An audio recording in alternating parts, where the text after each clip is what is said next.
I grew up hearing my aunt's voice before I ever understood what made it different.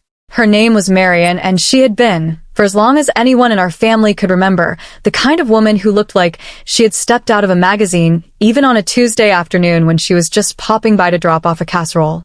She was my mother's older sister, 2 years my mother's senior, and she carried herself with a kind of gentle confidence that made everyone around her breathe a little more slowly. When I was a small child, I used to sit on her lap and watch her brush her hair in front of the mirrored wardrobe in her bedroom, the long dark strands falling like water over her shoulders, and I would lose myself in the rhythm of the strokes. She would catch me watching and she would smile, that slow, warm smile of hers, and ask me if I wanted to try. I would shake my head no, and yet I never looked away, not once, not for years. Looking back, I cannot pinpoint the exact day something inside me began to shift, because the shift did not announce itself with any kind of drum roll. It arrived the way weather arrives, in fragments, in a slightly different texture of light in a room, in the way a familiar song suddenly sounds different for no reason at all. I remember being maybe 11 or 12 when I first tried on my mother's robe. I told myself I was just cold. I told myself the bathroom was too drafty.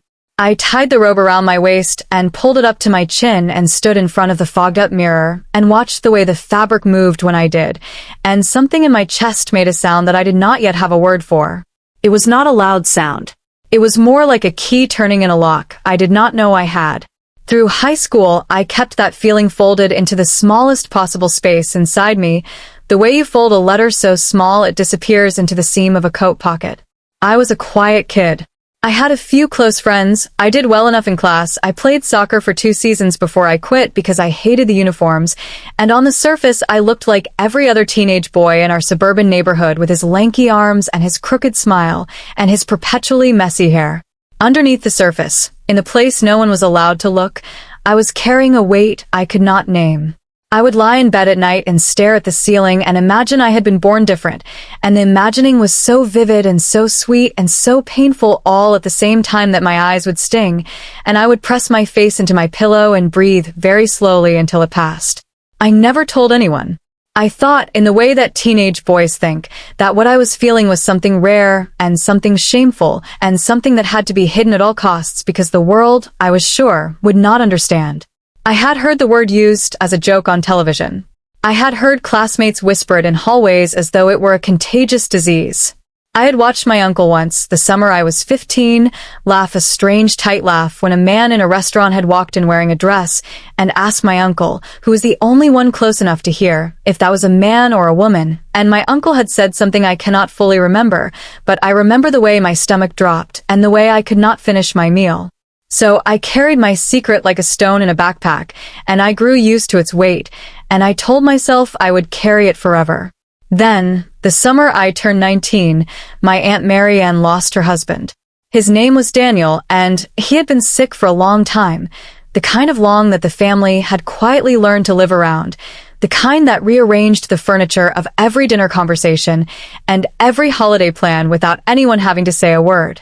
He passed in May, on a Wednesday afternoon when the lilacs were just beginning to bloom in the yard, and when my mother called me at the apartment I shared with 2 other college students to tell me, I drove home without remembering any of the drive. I remember only that when I arrived the house smelled like casseroles that other people had made, and the curtains in the living room had been pulled halfway shut, and my aunt was sitting in the chair where Daniel used to sit, and she was holding a cup of tea that had gone cold, and she looked simultaneously smaller and much larger than I had ever seen her look before. I sat down next to her. I did not know what to say. I have never been good at knowing what to say. I reached over and put my hand on top of hers, and she turned her head slowly and looked at me, and her eyes were dry, because she had been crying for months already, she said, and she had nothing left, and we sat there for a long time in silence that did not feel uncomfortable. After the funeral, I started showing up at her house more often. I told my mother I was just checking on her. My mother looked relieved that someone in the family was finally doing it, because in the swirl of grief everyone tended to look away and assume that someone else had it covered, and Marianne was the kind of woman who would never ask for help even if her hair were on fire. So I came by on Tuesdays and Thursdays and sometimes on Sundays, and I brought groceries, and I sat on the porch with her and listened to her talk about nothing in particular, The way birds were building a nest under the eaves, the way the hydrangea bushes had finally bloomed, the way the neighbor's dog had learned to jump the fence. It was on one of those Sundays, near the end of that first summer, that she asked the question. We were sitting on the back porch, and the sun was going down, and the air smelled like cut grass, and there was a glass of lemonade sweating in my hand, and she said, very quietly, very gently, without looking at me, the kind of question that comes out of a long silence rather than out of curiosity. She said, "You know you can talk to me about anything, don't you?" I almost laughed. Almost. Because the answer was no. Of course I could not talk to her about anything. There were huge cavernous areas inside me that I had spent years building walls around, and the idea of talking about them felt about as possible as the idea of jumping off the porch and flying. But something about the way she asked it, the way she did not demand, did not pry, did not even turn her head to look at me while she asked, made me feel for the first time that maybe the walls were not as tall as I had built them up to be in my mind. I told her a small thing. I told her I had been feeling, lately, like I did not quite fit into my own life. I did not use the language of identity because I did not have that language yet. I did not even use the language of confusion because I did not want to imply that I was confused, because the truth was that the only thing that felt confusing was the outside world's insistence that I was something I did not feel like. I said only that I wished sometimes I could just be in a different shape, that I wished I could try for one day to walk through the world in a different kind of skin, just to see what it felt like, just to know if the strange pull I had been feeling all my life was a real pull, or just an idle fantasy. She was quiet for a long time. Then she said, also without looking at me, also in that same voice that came out of a long silence, "So what is stopping you?" I looked at her. She finally looked at me. And her eyes were not judging, and they were not pitying, and they were not afraid. They were the same warm brown eyes that had smiled at me when I was 3 years old and watched her brush her hair. I did not have an answer to her question. So she answered it for me. She said, "Whenever you are ready, you come over here on a Saturday when no one else is around, and you bring whatever you want to wear, and we will figure it out together." That was the beginning. The first Saturday I went, my backpack held a folded pair of women's jeans I had bought online months earlier and hidden under a false bottom in my closet, a plain black t-shirt that could have belonged to anyone, and a pair of canvas slip-on shoes that looked like neither a man's shoes nor a woman's shoes, and that I had worn so many times in my mind already that putting them on in the mirror was almost not a surprise. I did not bring makeup, because I did not own makeup. I did not bring a wig, because the very idea of wearing a wig felt like a lie I was not ready to tell. I brought only the clothes and the shoes, and my aunt, and the fear. Mostly the fear. She had set up the guest room for me. She had pulled the curtains back, so that the morning light came in soft and white. There was a chair in the corner for me to put my things on. She had set a glass of water on the bedside table, and there was a small vase with a single sunflower in it that she said she had cut from the garden, and I remember thinking that even the staging of this, even the smallest details of the morning, had a kind of ritual quality to them, as though we were both aware that something was about to happen that neither of us could take back. She told me to take my time. She said she would be in the kitchen making coffee if I needed her. She said there was no need to do anything I was not ready to do. She said I could change my mind at any moment, and we would never speak of it again. She said all of this very matter-of-factly, in the way of a woman who had spent decades working out how to make difficult things feel simple, and then she closed the door softly behind her, and I was alone with the light and the sunflower and the backpack. I stood there for a long time. I think I might have stood there for 20 minutes, maybe more, before I even touched the zipper. I did not cry. I was beyond crying. I was in that place just on the other side of crying, where the body is so still that you can hear your own pulse in your ears. I unzipped the backpack and pulled out the jeans and the t-shirt and the shoes, and I laid them on the bed the way you might lay out a costume, or a burial shroud, or a wedding dress, depending on which fantasy your mind chose to attach to the moment, and my mind chose all of them at once. I changed. I changed slowly, because I wanted to remember every single second of it. I folded my own clothes into a neat pile and set them on the chair. I pulled on the t-shirt first because it was the easier one, because it was plain and black and could have belonged to anyone. Then I sat on the edge of the bed and pulled on the jeans, and I watched my legs in the unfamiliar denim, and I watched the way the fabric fell differently over my hips, and I watched myself standing up, and I watched the mirror in the corner of the room, and I saw for the first time in my life, someone who did not look like me, and I gasped quietly in a way that I think only I could hear. I went to find her in the kitchen. She was sitting at the table with a cup of coffee in her hands, and she heard me before she saw me, and she turned and she looked at me, and the look on her face was so tender and so knowing and so free of surprise that I understood immediately that she had been waiting for this moment longer than I had.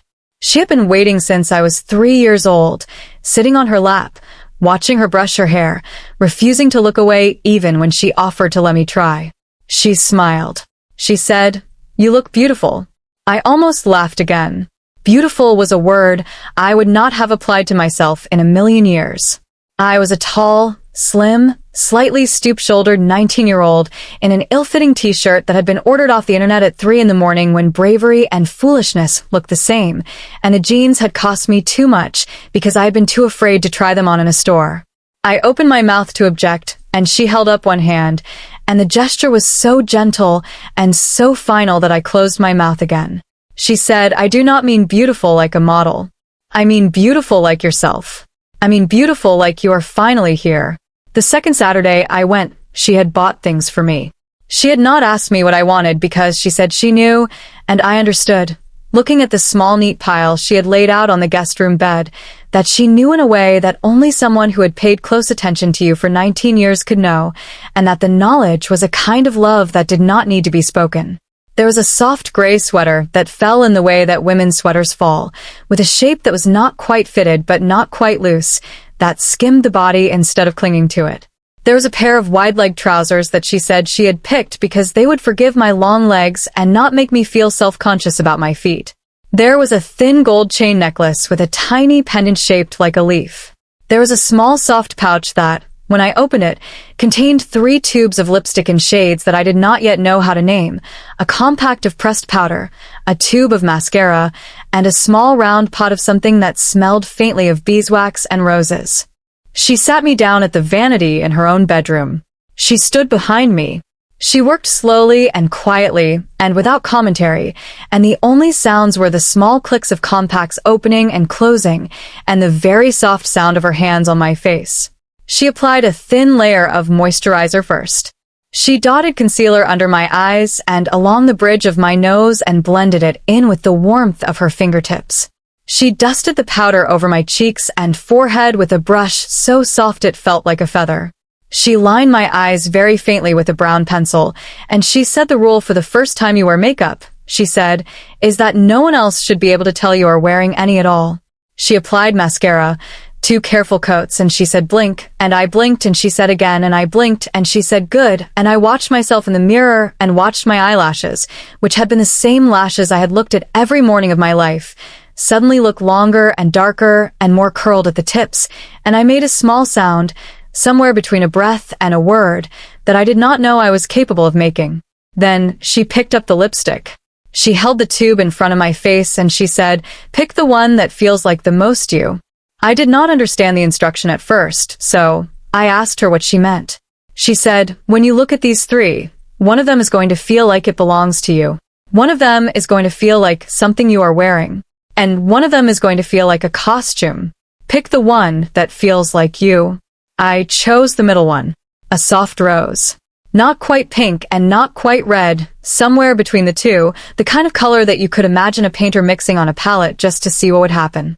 She applied it carefully, pressing her fingertip to my lower lip and then to the back of her hand, and then back to my lip. The technique she explained was called blot and press, and when she was done I sat very still and stared at myself and did not recognize the person looking back at me, and at the same time, in a way I could not have explained no matter how hard I tried, I recognized her completely.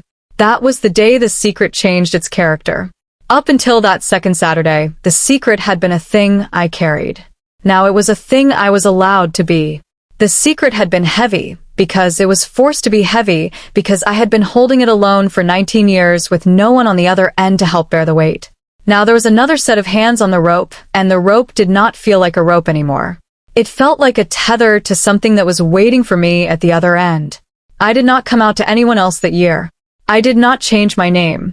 I did not change my pronouns anywhere in the world except inside my aunt's house, and then only on Saturdays, and then only with her permission and her company and, slowly, her guidance.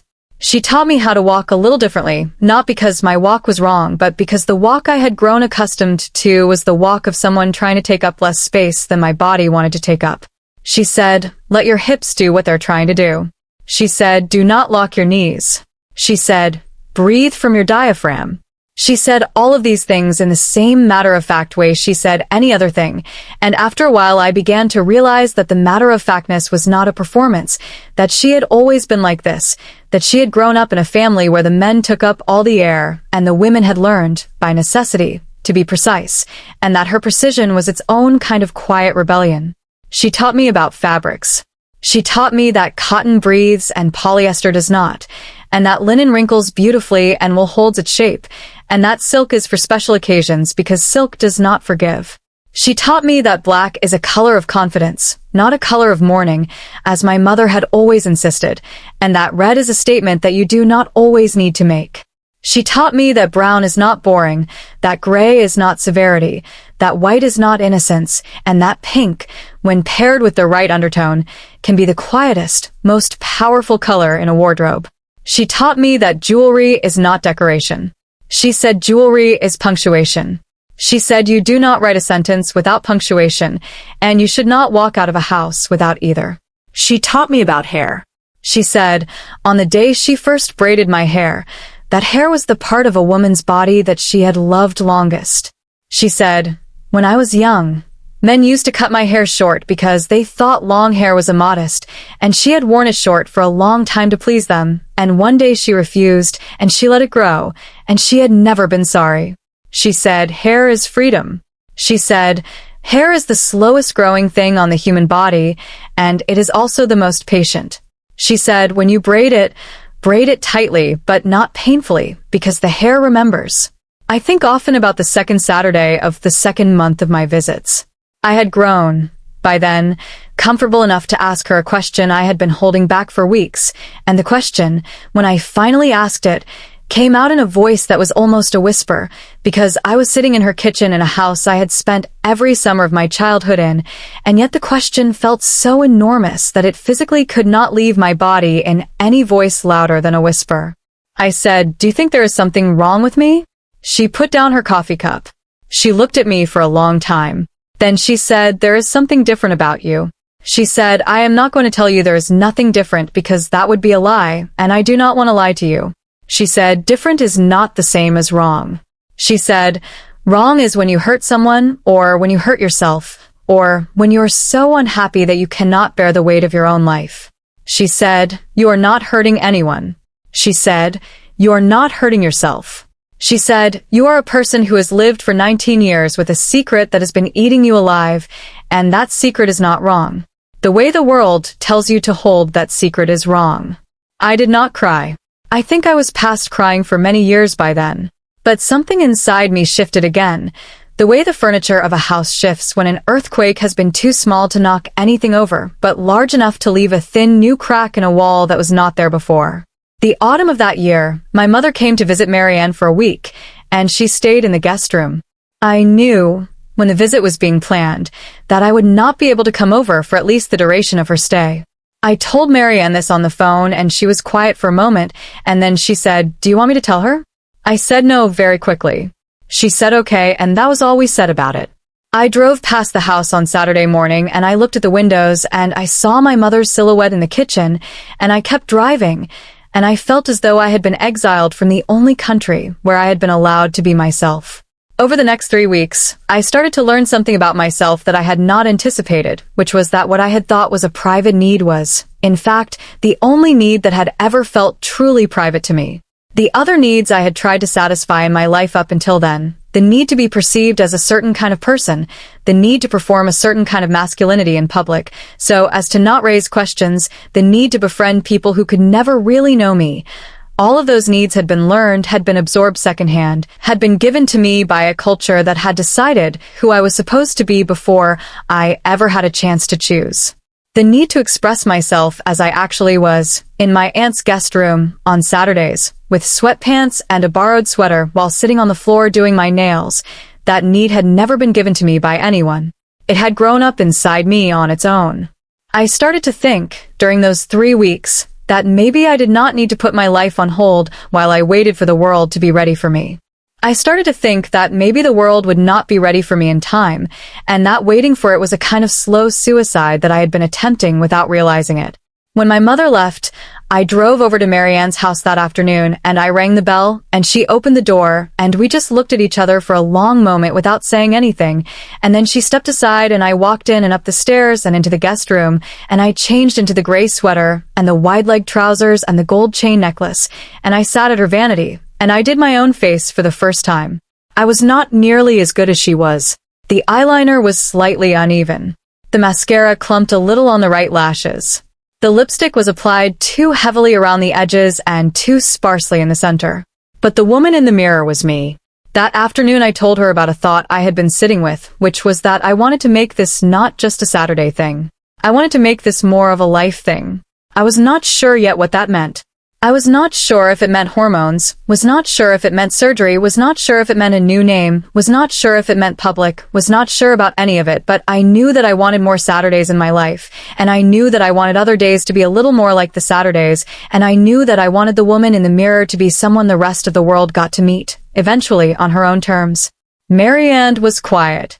Then she took my hand, very gently, and she said, in the same matter-of-fact voice that had carried every hard truth she had ever given me, she said, "It will not be easy." She said, "Your mother will be confused." She said, "Your father may never understand." She said, "Your uncle will say things that hurt, and your Aunt Jean will not know what to say, and at least one cousin will go silent on you for a while, and strangers will look at you in a way they have never looked at you before." She said, "You will have to learn to be patient, because the patience of other people will often run out before yours does." She said all of this without melodrama, the way a doctor explains a procedure that will hurt but that you need. She said, "You will lose some things." She said, "But you will also gain some things that you cannot imagine yet." I said, "I am afraid." She said, "Of course you are afraid." She said, "Fear is not a reason not to do something." She said, "Fear is just a reason to do it carefully." We sat with that for a while. The afternoon light came through the windows at that slow golden slant that happens only in October, and I felt as though the room itself was holding its breath with me. I think often about the winter that followed. I had started by then to come over twice a week, sometimes 3 times, and I had started to experiment very slowly with going outside. The first time, Marian walked me to the end of the driveway and back. The second time, she walked me to the mailbox. The third time, around the block. By the end of December, I was walking to the corner store alone, in a long puffer coat and a thick scarf that covered the lower half of my face, and a beanie that covered most of my hair, and the cashier did not look at me twice. Nobody looked at me twice because I had learned by then that the trick to being perceived as a woman in public is not to look like a woman, it is to simply not look like a man, and those are not the same thing at all. I started small changes in my actual life. I let my hair grow. I had been keeping it cropped short since I was 12, in the way my father had always insisted a boy should keep his hair, and I let it grow past my ears and then past my chin and then to my shoulders, and each new length felt like a small revelation, like discovering a room in my own house that I had not known was there. I experimented with a subtle clear brow gel. I started to moisturize my face twice a day, and I noticed that my skin felt different and my skin looked different in a way that other people did not seem to notice but that I could see plainly in the mirror every morning. I bought a small bottle of rose-scented body wash, and I started using it instead of the soap I had used for years, and I bathed with the door closed and the windows fogged up and a candle lit on the counter, and the bathroom became, for the first time in my life, a place I wanted to be. My mother noticed, of course. She noticed the hair first. She said, "At dinner one Sunday you've been growing it out." She did not say it as a question. She said it as an observation, but the inflection she put on the word growing made it a question, and she looked at me with the kind of look that mothers give when they are trying to read a paragraph they have not yet learned the language of. I said I was just trying something different. She nodded. I could see that she did not believe me, but she also did not know what to push on. So she let it go.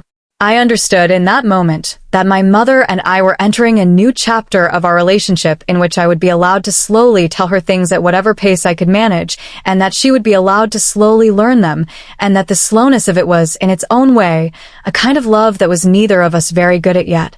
Around the new year, I sat down with Marianne and told her that I wanted to come out to my mother. She was quiet for a long time. Then she said, "Are you sure?" I said no. She said okay. She said, "Do you want me there?" I said yes. She said, "When?" I said, "Soon." The night we chose was the last Friday in January. It was a cold night, the kind of cold that makes your breath visible, and my mother came over to Marianne's for dinner, because we always had Friday dinners at Marianne's when she was not traveling, and I was already there when my mother arrived, and she was surprised to see me because I did not usually come on Fridays. I had been worried she would ask why, but she did not. She was carrying a bottle of wine and a small bag of clementinas, and she kissed me on the cheek when she came in, and I felt how small that kiss was compared to the size of what I was about to say. We ate dinner.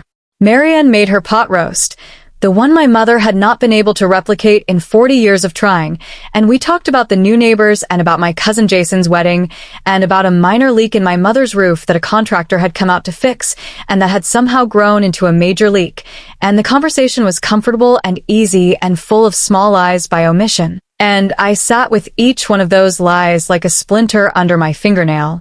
After dinner, Marianne cleared the plates and made coffee, and then she asked my mother to sit down, and the asking was so gentle and so courteous that my mother did not even register that something was about to happen until she had already sat down, and we were both sitting across from her, and there was a stillness in the room that felt like the moment just before an airplane takes off, the moment when the engines are running, and you can feel the whole plane vibrating, but you have not yet begun to move.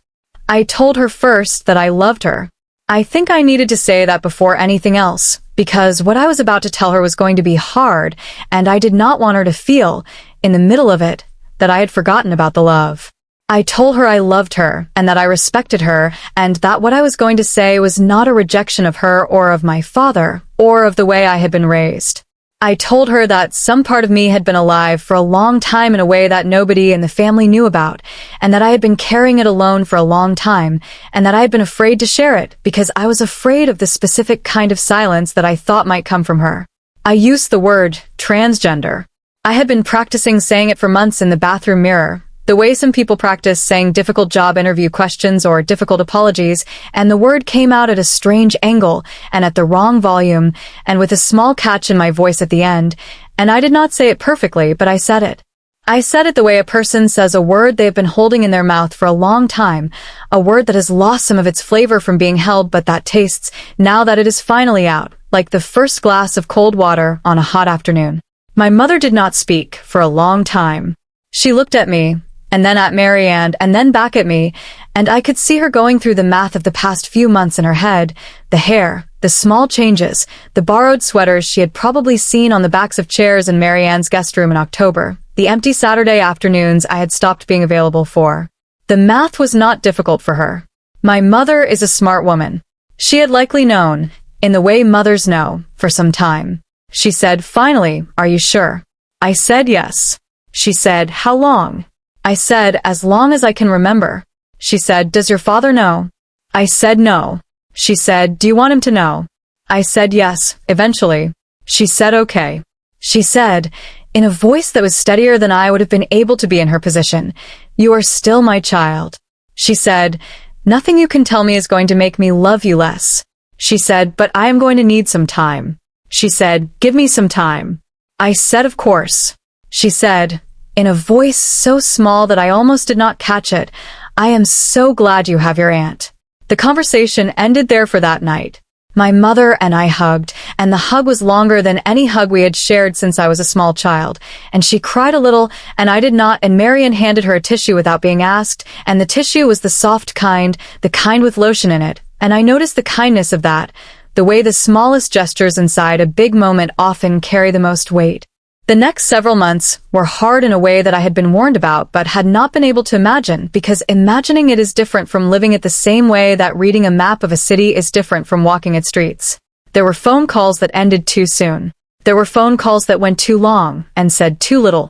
There were dinners with extended family, where the air was thicker than usual and the conversation made small detours around the new shape of me.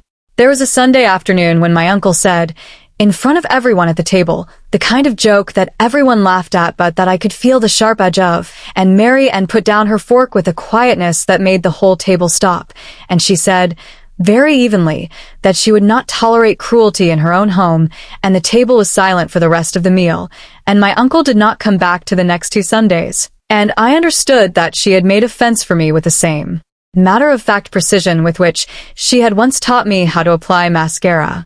I want to write down, before I forget, the small practical things that Mary Ann taught me in those months of slow expansion, because the practical things are the things that carried me when the bigger things were too heavy to carry alone. She taught me to keep my shoulders down and back, not up and forward. She taught me that I did not have to cross my legs at the ankle to be perceived as feminine, and that, in fact, very few women actually sit that way. She taught me to keep my voice pitched slightly higher, not in a forced falsetto way, but in the way that a violin is tuned slightly higher to match the others in a section. She taught me that hands held loosely at the sides were more elegant than hands shoved in pockets. She taught me that when someone speaks to you on the street, you look them in the eye and you answer in a complete sentence, and you do not apologize for existing in their line of sight. She taught me that the worst thing a woman can do, in public, is to make herself smaller. And she said this in a way that suggested she had spent her own life unlearning the same lesson. By spring of the year I turned 20, I was going out into the world in my own name.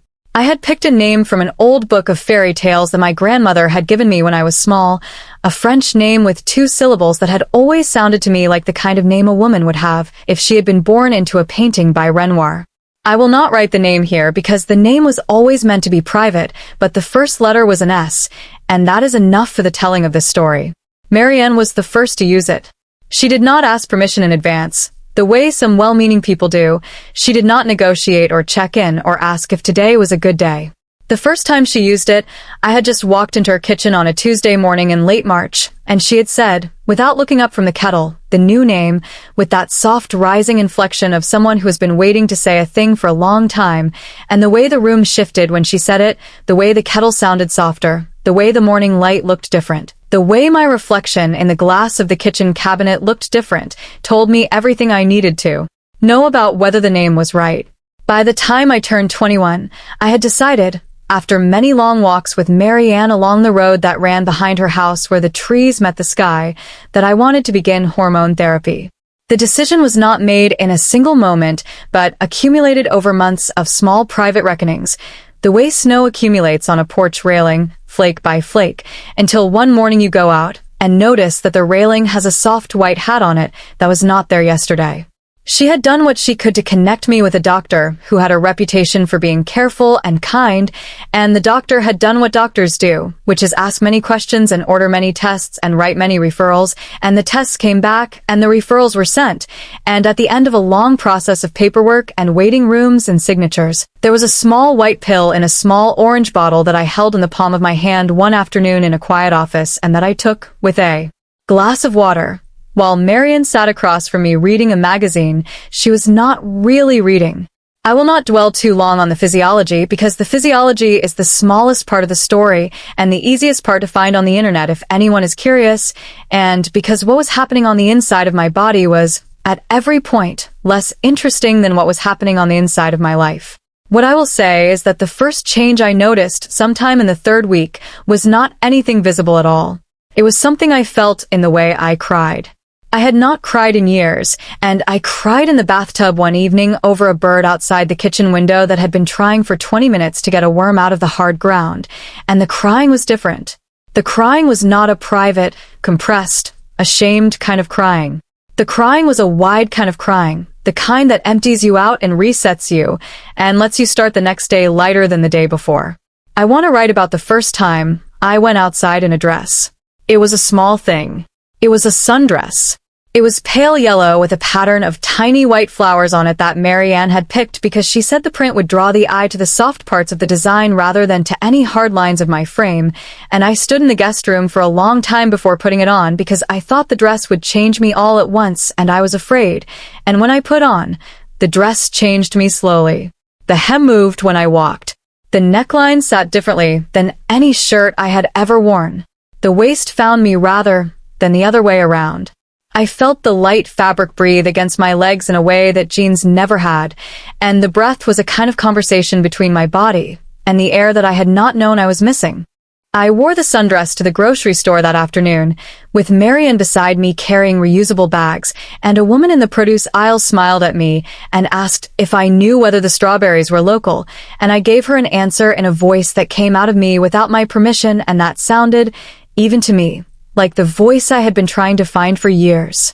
The woman nodded and thanked me, and we talked for a minute about the rain that week and when the corn might come in, and she had no idea she had just been part of one of the largest moments of my life, and that is the kind of small grace that the world offers if you are paying attention more often than we tend to notice. By the end of that summer, I had begun to live, more or less fully, as myself. I had a therapist I saw every other week, a woman named Dr. Howell, whose office smelled faintly of cedar, and whose waiting room had the kind of muted teal upholstery that I associate now with a specific piece of being able to say a thing out loud for the first time. I had changed my name legally, after a small mountain of paperwork and a court date in a county courthouse where the judge, a woman in her 60s with reading glasses on a beaded chain, had looked at me over the rims of her glasses and said, in a kind voice, "You may use your new name from this day forward," and I had stood there for a beat too long because the sentence felt larger than a sentence should feel, and the clerk had gently cleared her throat and pointed at the next person in line. I want to pause here and say something about language because the language I use now, even in my own head, has changed dramatically from the language I used when I was 19, and the changing of it has not been easy and has not been quick and has sometimes been funny in ways that I do not always feel like laughing at. There are people in my life who struggle with my pronouns, and I have learned, slowly and not without a cost, to correct them gently and to give them time, just as my mother gave me time, just as Marian gave my mother time. There are people in my life who refuse my pronouns, and I have learned, slowly, and with the help of Dr. Howell, to love those people from a distance that keeps me safe. There are people in my life who use my pronouns perfectly without ever having been asked, and those people are a kind of miracle that I do not take for granted. And I try, in every interaction I have with them, to be as easy and as kind and as patient as my aunt was with me on those early Saturdays when my eyeliner was uneven and my lipstick was applied in the wrong places. There is a particular thing I want to write down about Marianne that I have been turning over in my head for a while because I think it is one of the most important things she ever said to me, and I want to be careful to get it right. She said it to me in the late autumn of that first year. On one of those gray afternoons when it had been raining all day and the windows had been fogged up since morning. We were in the kitchen, and I was curled up at the table in a sweater that had been hers, and she was making soup, and I had been crying, which I had not been doing in front of her in a long time, and I had been crying because I had tried on a pair of heels that afternoon, and they had made me feel, for the first time in my life, fully seen, and being seen had been so overwhelming that I had sat down on the edge of her bed and cried for 15 minutes before I had been able to come back. Downstairs. She set a bowl of soup in front of me and sat down across from me, and she waited until I was ready to listen, and then she said, "The person that other people see when they look at you is not the same as the person that you are." She said, "Those are two different people, and you have to learn to take care of both of them." She said, "The inside you is the one that matters most, because the inside you is the one that will be with you for the rest of your life. But the outside you matters too, because the outside you is the one that has to walk through the world every day, and the world is hard, and the world is unkind, and the outside you deserves softness, deserves care, deserves the kind of attention you would give to a friend who has been walking a long way in bad weather." She said, "Never feel guilty for wanting the outside you to look nice." She said, "That is not vanity." She said, "That is respect."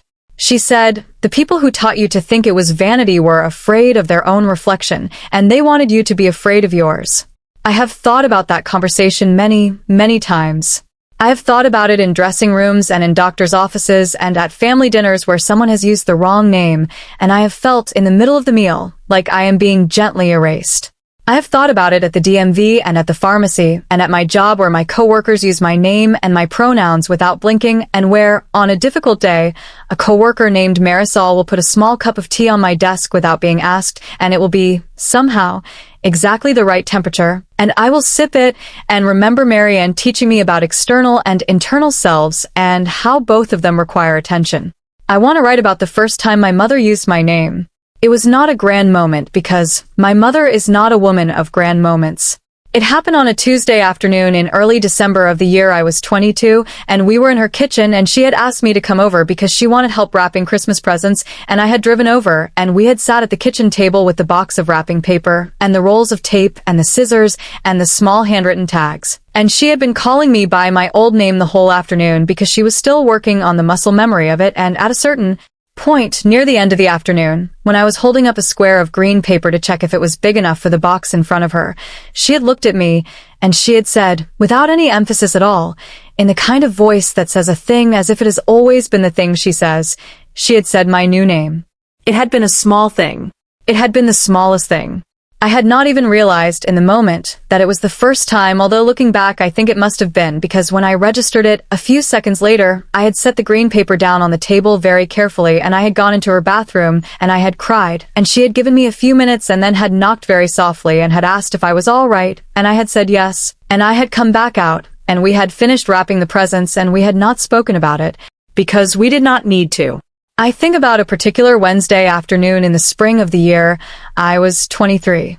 I had come over to Marianne's house that afternoon because we had planned to take some photographs, and the photographs were something we had been planning for months, and something I had been dreading almost as much as I had been wanting. I was going to be photographed, in her garden, in my own body, in my own name, in clothes I had picked, with a face I had done myself. The photographer was a friend of Marianne's, a quiet man named Theo, who had been a wedding photographer for 30 years and who had a particular gift for making people feel like themselves in a single frame. The afternoon of the photographs, the light was perfect.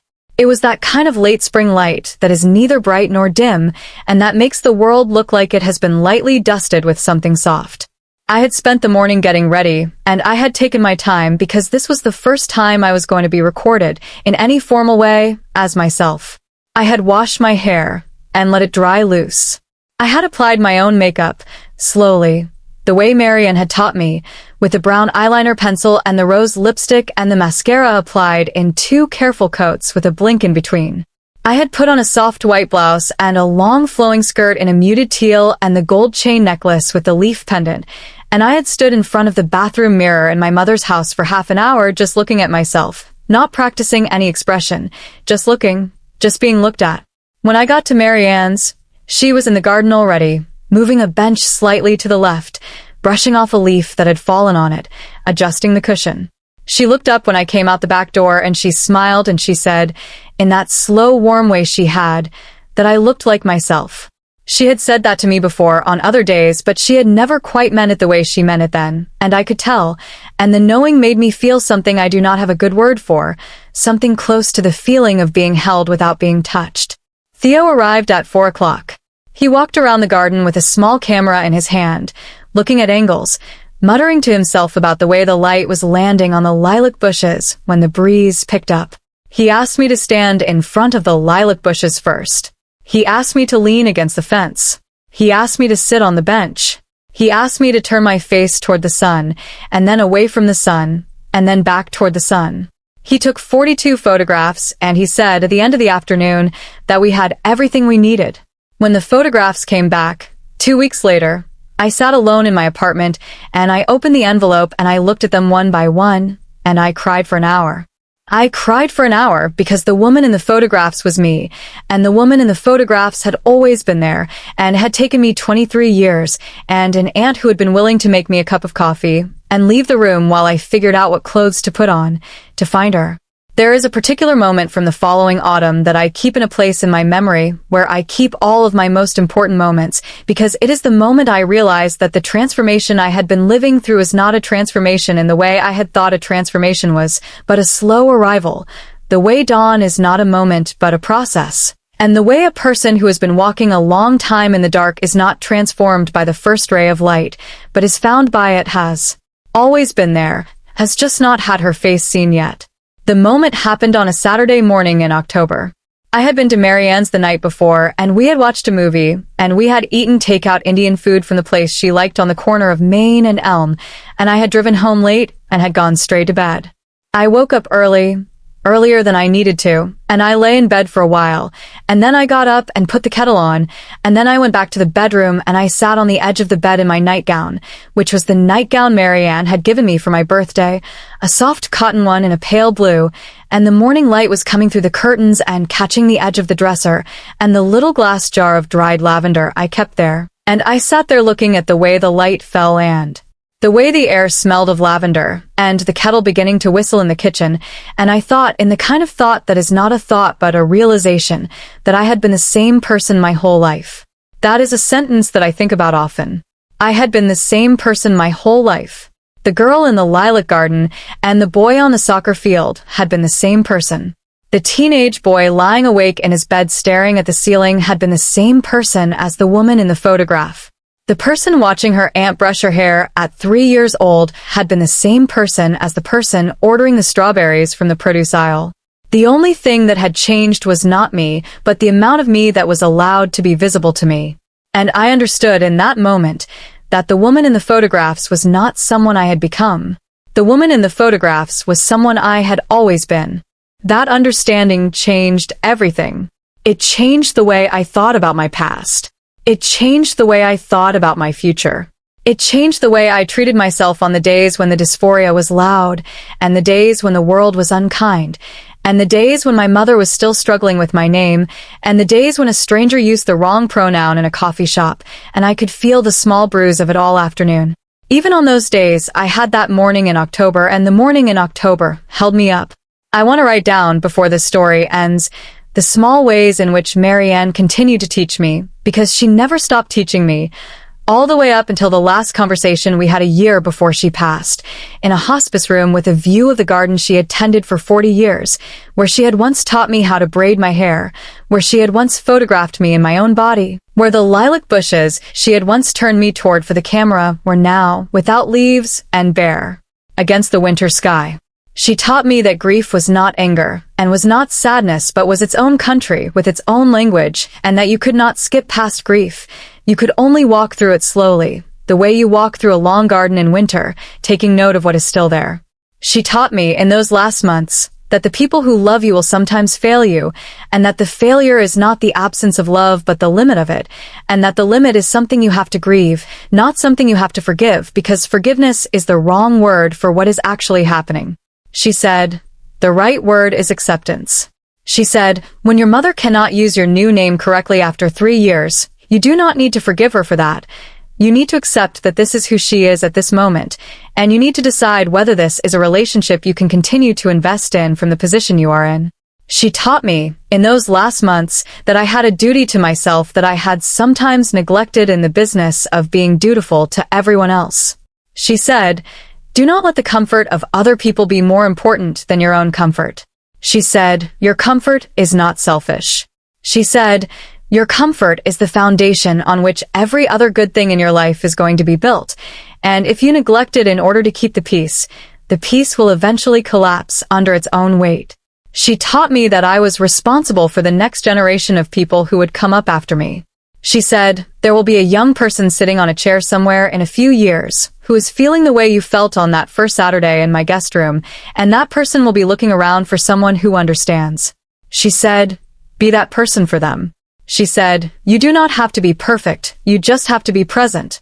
She said, on the last afternoon I spent with her, when she was already very tired and the morphine was making her voice thin and the winter light was coming through the window in a slant that I would always associate with her, she said that the thing she was most grateful for, in the end, was not Daniel, although she had loved Daniel and grieved him deeply and would, if she could, choose him again. She said the thing she was most grateful for was that she had been given the chance to know me, not the version of me that the world had expected, but the version of me that had always been there underneath it. And she said that the privilege of being trusted with that had been the thing that had given her the most meaning in the second half of her life after Daniel had gone. She said, almost as an aside, almost with a small laugh at the end, that she had learned more from teaching me about makeup and hair and the right kind of jeans than she had learned in any of the formal education she had ever paid for, and that if anyone ever asked her what she was most proud of, she would say she was most proud of the fact that she had not flinched. She said, the day before she died, that the lilacs would bloom again in the spring. She said, I will not see them. She said, but you will. She said, please take a photograph for me when they do. I want to end the story because every story has to end with the spring she did not see.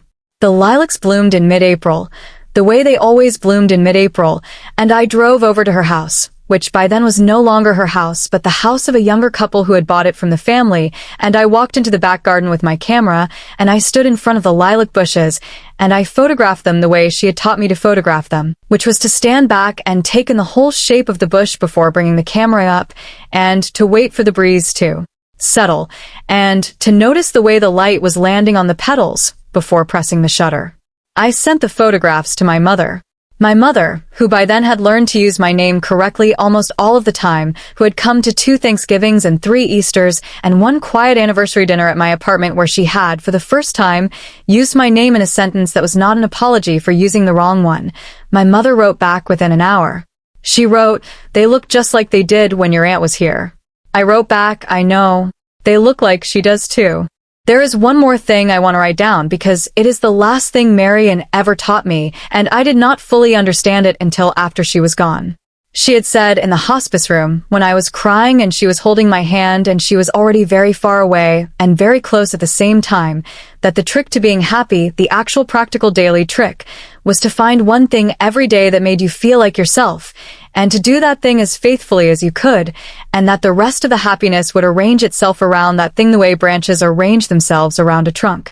I have spent the years since she died trying to find that thing every day.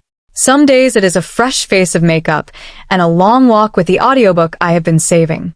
Some days it is a long bath with the rose-scented body wash and the candle on the counter that I keep in her memory, that small jar of beeswax and roses, the smell of which I will always associate with the first time I sat at her vanity and let her make me up, and let her make me who I already was, and let her see herself in the woman in the mirror who had always been there, who had been there even when there was no one in the world who knew it yet, who had been there when she was 3 years old and watching her aunt brush her hair, who had been there when she was 15 and standing at a restaurant table with her uncle's strange tight laugh ringing in her ears, who had been there when she was 19 and holding a backpack with 1 false-bottomed pair of jeans in it and standing in a hallway in her aunt's house trying to remember how to breathe. She is still there. She will always be there. The aunt who saw her first, who taught her to braid, who taught her to stand up, who taught her about lipstick and the difference between cotton and polyester, who made her coffee and left her alone and came back for her when she was ready. That aunt is still there too, in the lilacs and in the body wash and in the gold chain with the leaf pendant that I still wear every single day. 23 years after a younger version of me sat on a guest room bed in borrowed gray cashmere and learned, for the first time in her life, that she was her own country, and that the country had an aunt, and that the aunt had been waiting all along.